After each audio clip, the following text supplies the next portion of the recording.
Welcome everybody. This is Quarantine Bedtime Storytime, the Sierra edition. I'm here at an undisclosed location in the mountains, a place that brings me a lot of joy and is a great place to get some isolation, even when there's not a quarantine. I have a couple of stories I want to read, especially ones themed for the Sierras, and a couple of nonfiction things I want to read. First, I want to share a story about animals in the Sierra Nevada from this book, The Sierra Nevada Before History by Louise Jackson. Then from this publication, Griot, I want to read a little bit of poetry from Sun Ra. Right here we got Merlin, Tuttle, America's Neighborhood Bats, because we could all learn a little bit more about bats. And lastly, we're going to close with some more legends of the Yosemite Miwok. So let's get started. I love this book. It goes into some specifics about the Sierras without being too technical.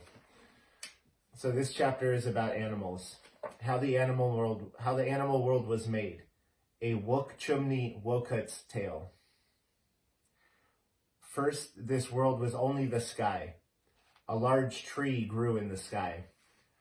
Only Trokud, the bald eagle, and his son lived there. Trokud became tired of flying around and lying in the sky alone.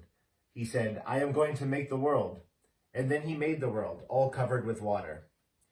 Then Trokud made Sawakit, the turtle. Next he made all the birds and animal people who can swim and dive in the water.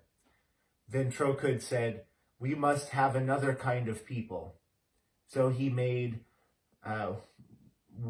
Sit, the mountain lion, Ich, the condor, Ik, the prairie falcon, It, the wolf, Yu, the coyote, Chu, the fox, Ud, the wildcat, Upeae, the dove, Noho'o, the black bear.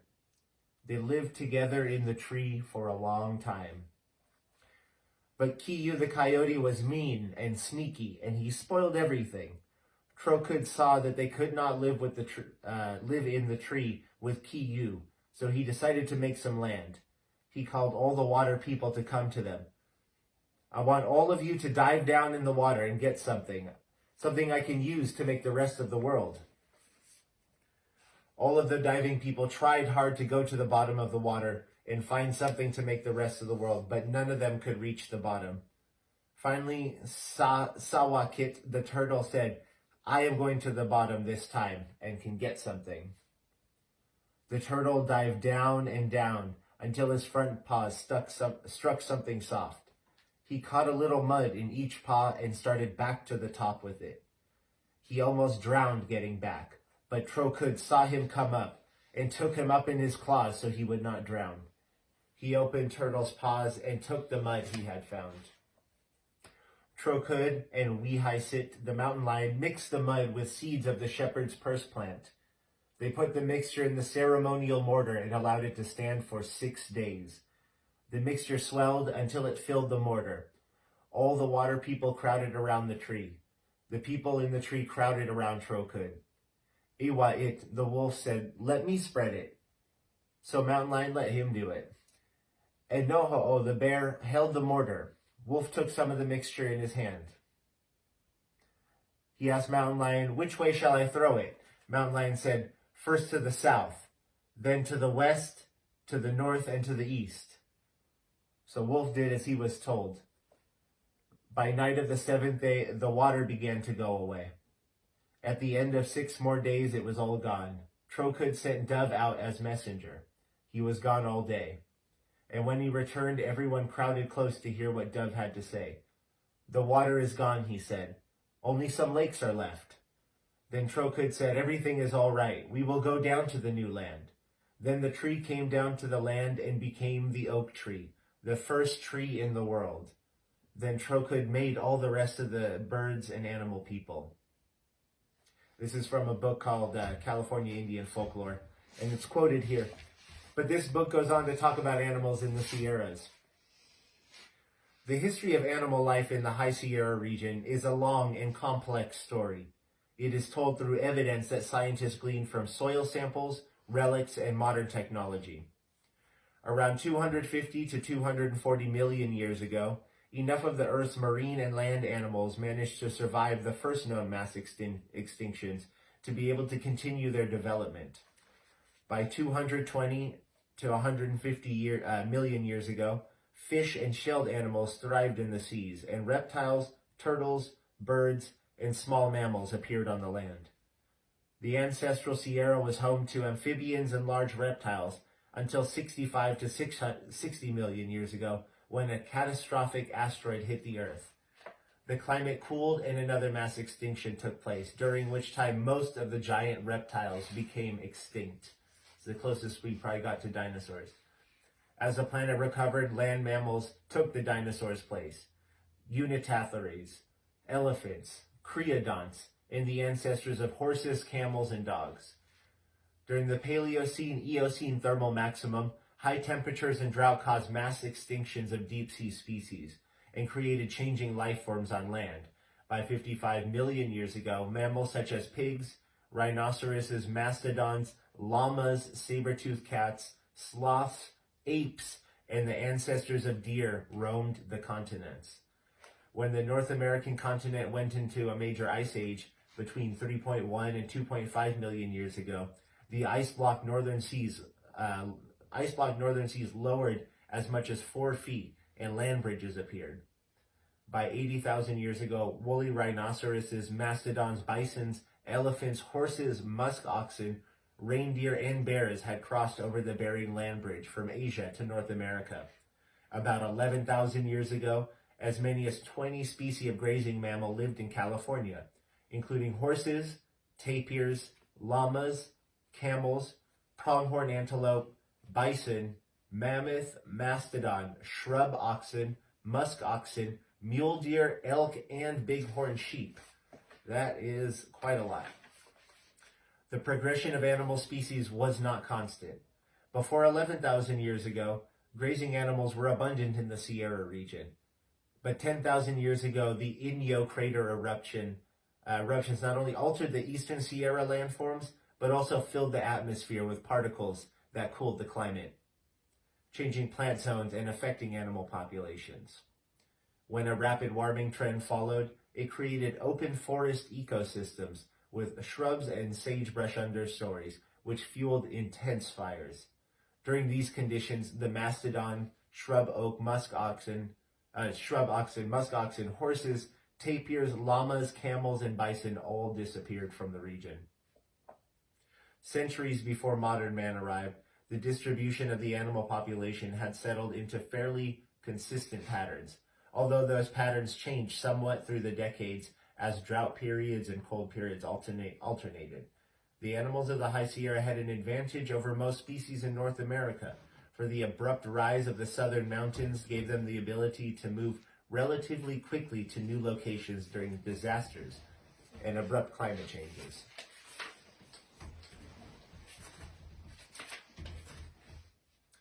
Most of the Sierra animals from the late prehistoric times survive to this day. The grizzly bear, gray wolf, jaguar, pronghorn, and bison were among the prehistoric species that did not survive in the High Sierra region. Some did not survive at all. When humans arrived and disrupted the balance of their world, they gradually disappeared. Interesting. According to this book, jaguars lived in the Sierra at some point. Now we have pumas, bobcats, and lynxes. The Sierras are still quite lively and a treasure for us here in California. I want to read a little bit from Griot, a journal of native consciousness. This is volume 3 from winter 93 to 94.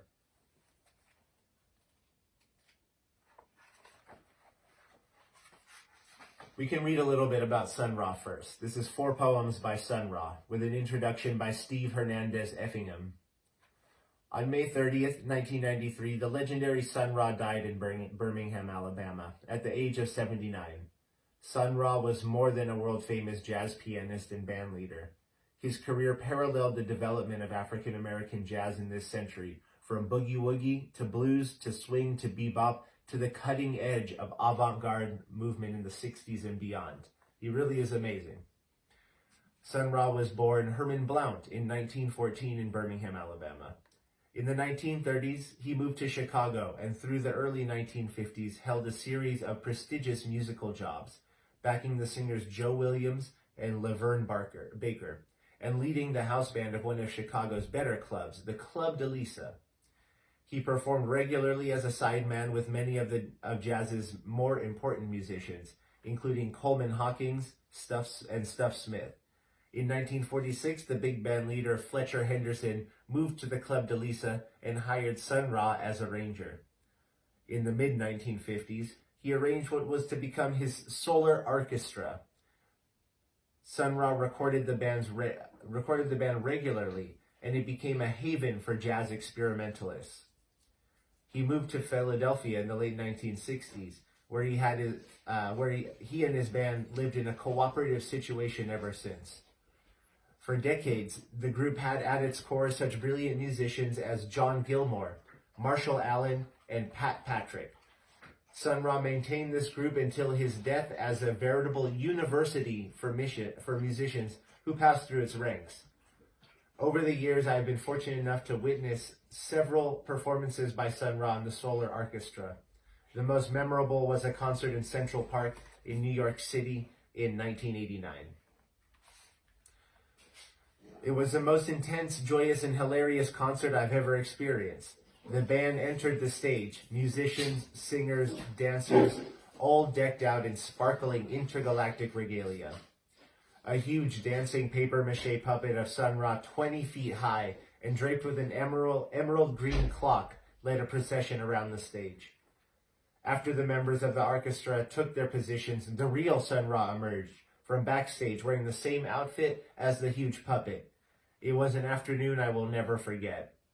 The group began a program which spanned the history of black music, African-style drummers, Brazilian dancers, wild bassy horn ensembles, bebop tenor duels, free group improvisations, Sun Ra's piercing electric organ. As the music swirled around the stage, Sun Ra sat at the center, playing, directing, occasionally calling the next soloist by pointing his forefinger. The orchestra performed a tune that afternoon, the title of which I can't recall. The lyrics sung in unison by chorus, something about flying away off into space. As the piece reached its peak of wild improvisation, the band members were looking in one direction up into the sky, lunging upwards, exhorting the audience to fly away with them. After a while, only the percussionist played while the rest of the band sang and beckoned us to ascend. The excitement reached such a peak of joy, I actually felt the sensation of rising off my seat. I think that song might be Space is the Place. Truly, Sun Ra's music possessed the full range of musical expression, from simple, joyous melody to profoundly spiritual explorations to the wildly hilarious. Sun Ra was a teacher and Afrocentric philosopher. The Griot Collective is privileged to include the poetic voice of Sun Ra in this issue. So this was right after he died. This first poem is called To the People of Earth. Proper evaluation of words and letters in their phonetic and associated sense can bring the peoples of Earth into the clear light of pure cosmic wisdom. This next poem is called Saga of Resistance. Resist me, make me strong. Resist me, make me strong. For since I cannot be what you will, I shall always be that much more so, what I will. Resist me, repulse my dreams. This is a spark brought from nothing. Stone rubbed against stone upon the thirsty grass, dried and baked by a burning sun. Then suddenly, flame. Flame feeding flame. Now nothing is the same. The stones are blackened, the grass is ash. The burning sun is still no less itself, but all else is changed, nor ever shall be as it was before. Wow. That's Saga of Resistance. This next one is called The Visitation. In the early days of my visitation, black hands tended me and cared for me. Black minds, hearts, and souls loved me, and I loved them because of this. In the early days of my visitation, black hands tended me and cared for me. I cannot forget these things. For black hearts, minds, and souls love me, and even today the overtones from the fire of that love are still burning. In the early days of my visitation, white rules and laws segregated me. They helped to make me what I am today. And what I am, I am. Yes, what I am because of this. And because of this, my image of paradise is chromatic black. And chromatic black again. Those who segregate did not segregate in vain. For I am, and I am what I am.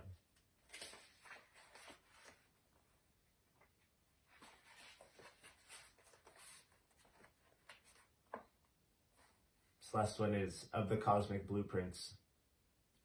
If it was not slavery, it was rather complete service to humanity, unstinted, humble effort, foolishness to the world, but bolder and braver than any of history's warriors.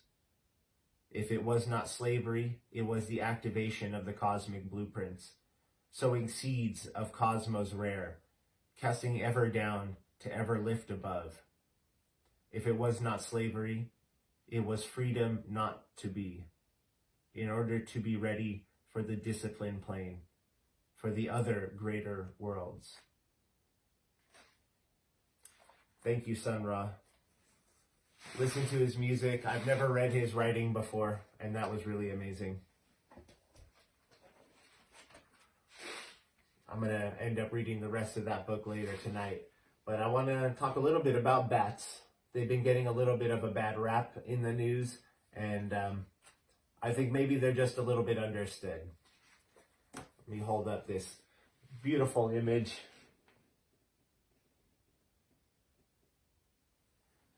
Those are different types of bats.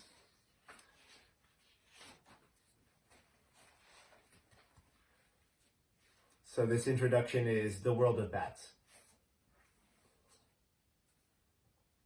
This goes along with the theme of our archaeology into the history of animals. So the origin and relatives. Bat fossils have been found that date back to approximately 50 million years ago. But surprisingly, the bats of that ancient period very closely resembled those that we know today. Thus, bats have been around for a very long time. This would have been after the reptiles in California, as we just learned.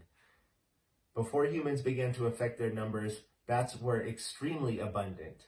In some places, they probably dominated the night skies, just as passenger pigeons filled the daytime skies of the eastern United States prior to the 19th century. In the evolution of nature's systems of checks and balances, bats long have played essential roles. Their loss today could compromise the health and stability of our environment. Bats are mammals, but such unique ones that scientists have placed them in a group of their own, Chiroptera, which means hand wing. Makes sense. All living bat species fit into one of two major groups, the Microchiroptera and the Megachiroptera. Members of the latter group, Megachiroptera, are commonly referred to as flying foxes because of their fox-like faces. They are found only in Old World tropics, while the Microchiroptera, which are highly varied in appearance, occur worldwide. Like humans, bats give birth to poorly developed young and nurse them from a pair of pectoral breasts.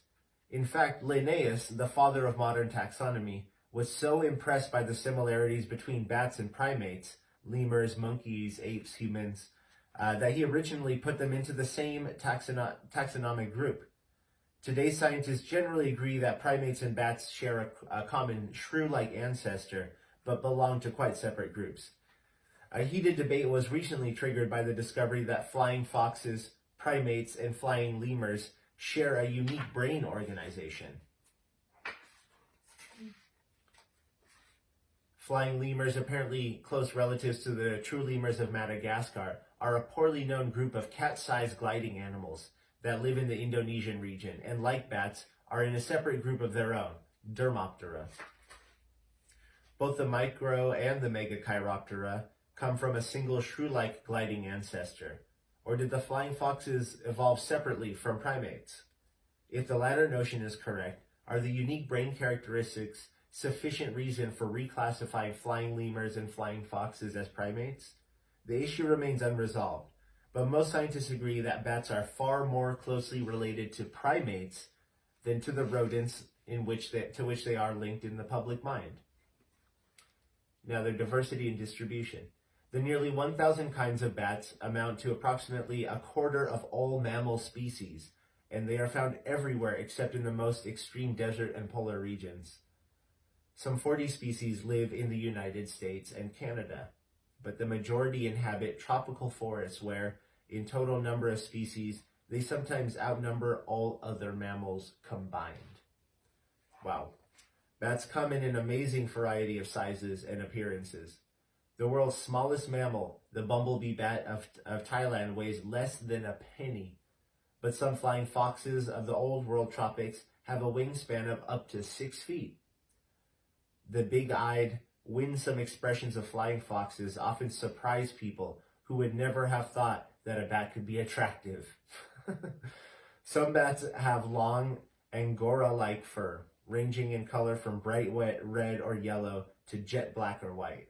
One species is furless, and another even has pink wings and ears.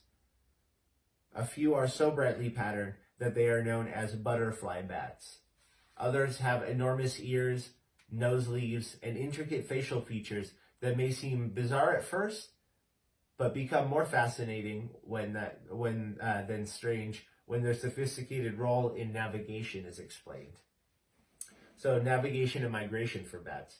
Like dolphins, most bats communicate and navigate with high-frequency sounds.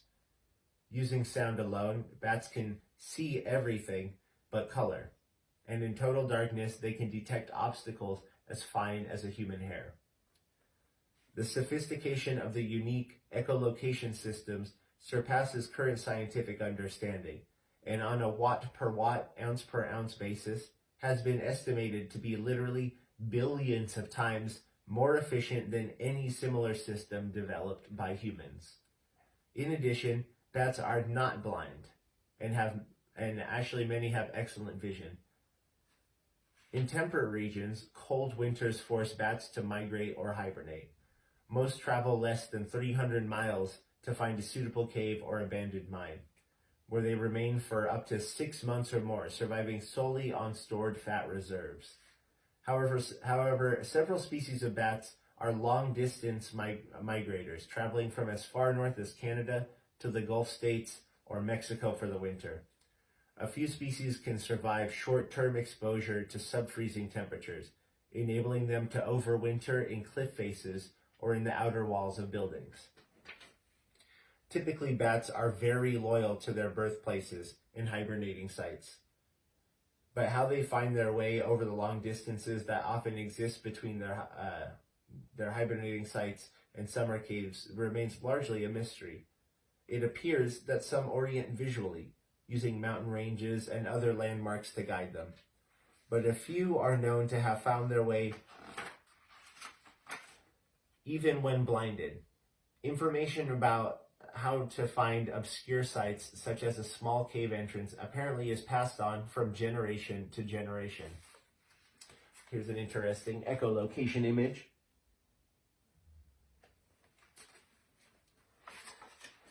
So let's talk about feeding and roosting.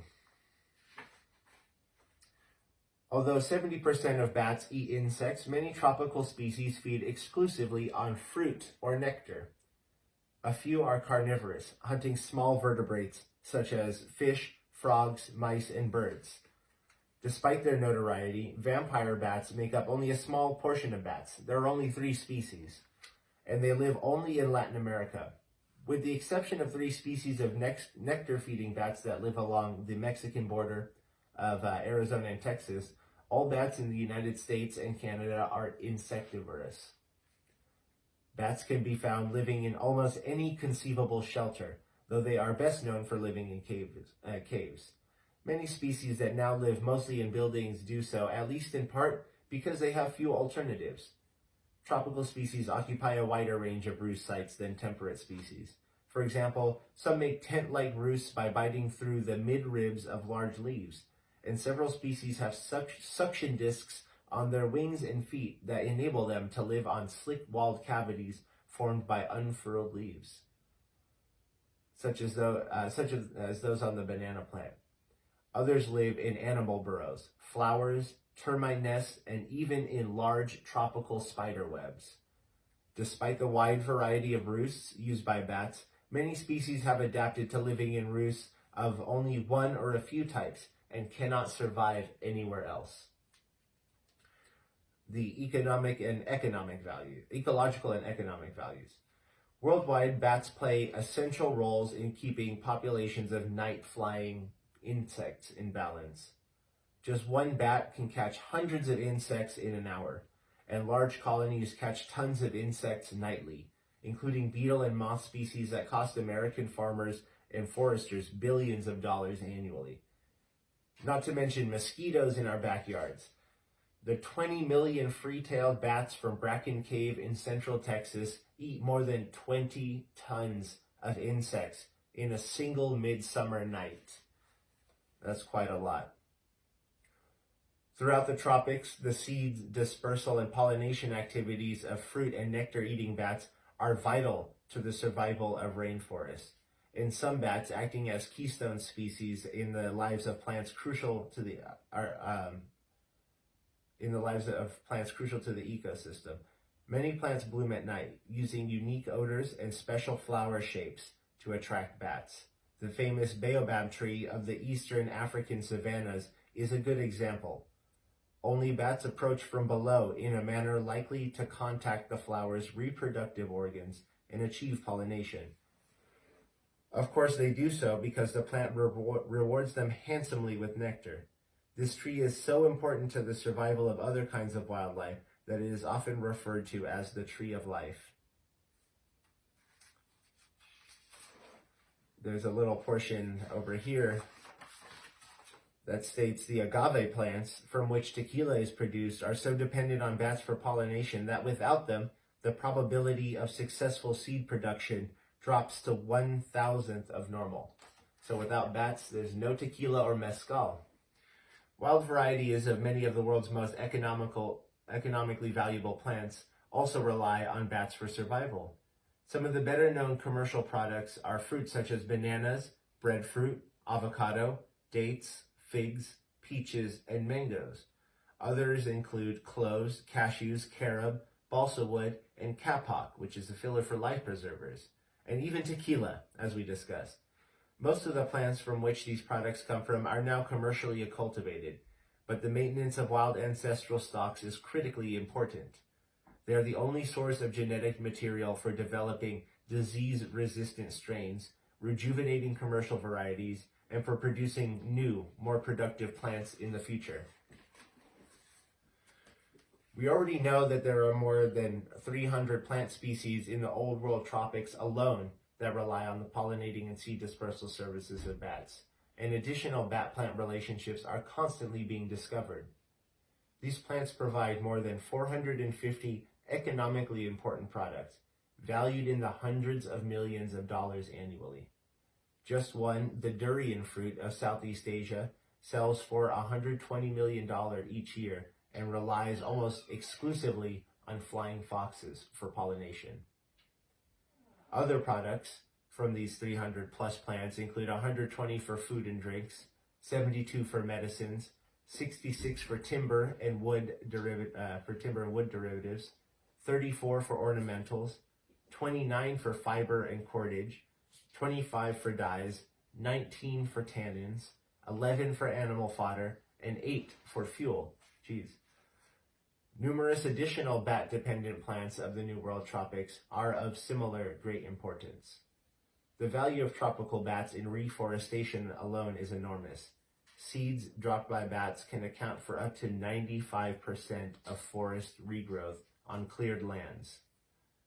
Performing this essential role puts these bats among the most important seed-dispersing animals of both the Old and New World tropics. Studies of bats have contributed to the development of navigational aids for the blind, birth control, and artificial insemination techniques, vaccination production, and drug testing, as well as to a better understanding of low-temperature surgical procedures. Unfortunately, however, careless exploitation of bats has sometimes decimated local populations, and careful management planning is required. The book goes on to talk more specifically about bats, but I think it's fascinating how important they are. Go ahead and look up pictures of bats online when you have a chance while you're bored at home.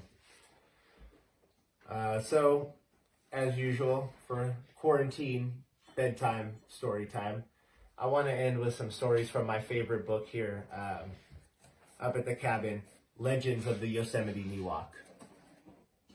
I'm going to start with a creation story. Since we heard one from the Yokuts, maybe we'll see what the Awanichi of Yosemite Valley had to say. So this story is called Yellow Kin, the Man-Eating Giant. Yellow Kin was a giant bird, the biggest bird in the world. He was in the habit of carrying off children, boys and girls up to 14 years of age. He grabbed them by the tops of their head and carried them through a hole in the middle of the sky. Yellow Kin's home was on top of the sky, and there he killed and ate the children. Yellow Kin's wife was Olus Mukie, the toad woman, onto Wapiak, the eagle. Yellow Kin had stolen her from the earth and had taken her up to his house above the sky. He did not kill her, but kept her as his wife. He brought her people to eat, but she would not eat them. One day Yellow Kin caught Eagle by the top of his head and carried him up through the hole in the sky. A boy playing saw Yellow Kin catch Eagle and shouted to the people, who got poles and bows and arrows and tried to reach Yellow Kin. They could not, and Yellow Kin went up on with the eagle and took him to his house on top of the sky and left him. When Eagle looked around, he saw his aunt, Toad Woman. She told him to look out, that in a little while Yellow Kin would come back and kill him. He will take you to a big tank of blood and ask if you want a drink, she said. When he does this, you must answer yes and pretend to reach down, and tell him the blood is too low. You can't reach it. You are afraid of falling in. Ask him to show you how to get in. All right, answered Eagle. He would do as she said. Then Toad Woman gave him a big stone knife with which to cut off Yellow Kin's head. Soon Yellow Kin returned and did exactly as his wife said he would do. When he asked Eagle to drink, Eagle told him he could not reach the blood. He was afraid of falling in, and asked Yellow Kin to show him how. When Yellow Kin leaned over and reached down deep in the tank, Eagle struck him with a big knife, cutting off his head. Yellow Kin banged around inside the tank and flapped his big wings, made a big noise, and finally flopped out and died. His stretched out wings were as big as pine trees. Eagle was free. Ahale, the coyote, was down below. Eagle was his uncle. Coyote asked the people, "Where's my Uncle Eagle?" The boys told him that Eagle had gone up, that Yellow Kin had carried him up through the sky. Coyote looked but could not see the hole that they had gone through. Then he went south and looked for the south hole in the sky, but he could not find it. Returning, he went north to the hole at Thunder Mountain, but could not get in that way, for it was too cold. Coyote came back to the village and sprang up high in the air and passed through the middle hole in the sky. It was the same hole that Yellow Kin had gone through with Eagle. At the very moment Coyote arrived, Eagle struck Yellow Kin with the knife and killed him, and Coyote saw him die.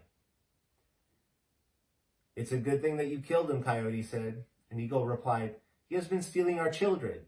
Whenever he was hungry, he went down and got a boy or a girl. We lost so many people." Then Eagle showed Coyote the tank of blood where Yellow Kin had done his killing. After a while, Coyote asked, "What are you going to do with Yellow Kin?" After a while, Eagle said he was going to burn him so that he would not come to life again. But Coyote replied, "No, Uncle, you had better not burn him." Then Eagle asked, "What are you going to do with him?" Coyote answered, I think I will cut off his wings and take them down home. What will you do with his wings? Asked Eagle. Coyote replied, I'm going to plant the big feathers and grow trees and other greenery. If I plant plenty of feathers and everything's green, there will be many people. When I am done planting trees, I am going to make people. When he had finished speaking, Coyote went down to the earth through a hole of his own, for he was a witch doctor. After Coyote had left, Yellowkin's wife, Toad Woman, asked Eagle how he was going to get down. I do not know, answered Eagle. I will take you down, said Toad Woman. How? Asked Eagle. You will see how, she replied, and she gathered the strong green sword grass that grows by the river, made a long rope of it. With it, Toad Woman lowered Eagle down to the earth. Coyote planted the feathers from Yellowkin's wings, and when they had come up, he watched them grow. Some grew into grasses, wild oats, flowers, manzanita, and other bushes. Others grew into yellow pines, sugar pines, black oaks, blue oaks, and other kinds of trees. Coyote told them all to bear seeds every year, so that the people who were coming would have plenty to eat. He also made rivers and rocks. Coyote turned Yellowkin's heart into a black rock. When Coyote was done with these things, he made people. To do so, he planted more feathers. The people multiplied, and in short time, their villages were everywhere in the land. And this area where I am right now is the site of an ancient Miwok village, this whole area around this hill. It's quite extraordinary. Well, I want to wish everyone health, both physical and mental health. These are tough times, but here we are at story time. I want to finish with another Miwok story, something a little bit political, what I always end with, because the Miwok said it right, and we just need to take the lesson. This one is the greed of Hisik the skunk. Hisik the skunk and his wife had a daughter who, when she grew up, married Uwell the fox. Gray Fox was a good hunter, and he and Skunk, who was chief, often hunted together. Not far from Skunk's home were two high hills standing side by side. In the narrow gap between them ran the trail of Sokoi the elk. One day, Skunk told Gray Fox to hide in his narrow place while he went down to the plain to drive up the elk. So Gray Fox hid there, and Skunk went down near the elk and fired his terrible scent. The elk could not stand the smell and ran up the trail. Gray Fox waited until the leader and all the others had passed between the hills, and when the last one had gone by, he stepped behind them and fired his arrow with such force that it shot through the whole band of elk, killing them all. When Skunk arrived at the scene, he was so glad that he danced. He called all the people to come and help them carry the meat home. Then he said to Gray Fox, you must pack one elk, and pack me too, for I am too tired to walk. Gray Fox was afraid of Skunk, and so he did as he was told. He lifted a big elk on his shoulders, and Skunk climbed on top. Skunk, who said he was tired, danced on the body of the elk all the way back to the village. Then Skunk told the people, skin the elk, and I promise I'll give you some of the meat. So everyone, they were nice. They skinned the elk, they cut the meat into strips, and they hung it up to dry. When they had done this, they asked them for their share.